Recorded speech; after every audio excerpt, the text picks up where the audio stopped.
Congratulations! Mga ka-RSP, ito na muli ang gabay patnubay palalaat prediksyon ni Master Hans Kua ngayong araw ng Wednesday, January 24, 2024. Para sa mga pinanganak ng Year of the Rat, hindi kailangan magmadali ngayong araw. May family star din sa chart, may isang kamag-anak na nakatira sa malayong lugar o sa abroad ang susuporta sa maliit na business na sisimulan.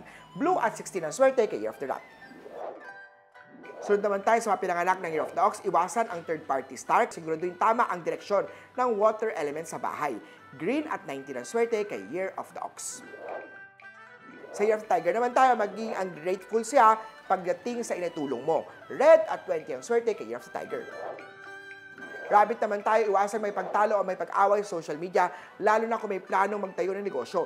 Iwasan din magbitiw ng masasakit o masasawang salita na posible mag-away kayo. White at 5 ang swerte kay Year of the Rabbit. Sa Dragon naman tayo, maghanda sa travel star na sa chart ng Dragon. Maraming good news na parating, may tao mga close deal. Hindi mo rin inaasahan na darating siya sa buhay mo. Magsuot ng aquamarine para good star activated. Yellow at 8 ang swerte kay Year of the Dragon. Conflict day sa mga pinanganak ng snake, iwasan ang mga bagay na magbibigay ng stress. Iwasan din ang pagpupuyat, may unhealthy star na dapat iwasan. Pink at 1 ang swerte kay Year of the Snake. Sa mga pinanganak ng Year of the Horse, huwag maging magastos. Huwag munang gastusin ang mga luho dahil ang unexpected expense star ay activated. Kukulangin ang budget kaya ngayon pa lang magtabi ng pera para sa emergency. Peach at 4 ang swerte kay Year of the Horsey. Sa goat naman tayo, may bagong pamilya o family members na darating. Magsuot ng rose quartz sa left hand para love star activated. Gray at 5 ang swerte kay Year of the Goat. Monkey naman tayo, ang pagiging loyal, masipag sa iyong work ay may magandang kapalit at mapopromote ka ni boss at mabibigyan ka ng reward dahil dyan. Brown at 12 ang swerte kay Year of the Monkey.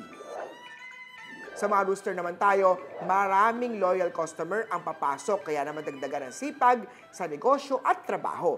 Gold at 7 ang swerte kay Year of the Rooster. Sa dog naman tayo, huwag nang magamba dahil hindi ka forever mag-isa. Ang magiging partner mo ay makikilala mo sa social media na nireto ng isang kaibigan.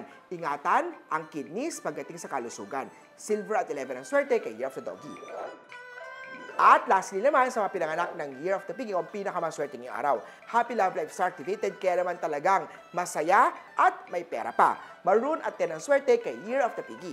Muli po, ito po ay gumagabay, patubay palalaat, prediksyon lamang ni Master Hans. Tandaan na nasa inyong mga kamay nakasalalay ang inyong tagumpay. Sabay-sabay natin i-claim ang mga swerte, mga ka-ST.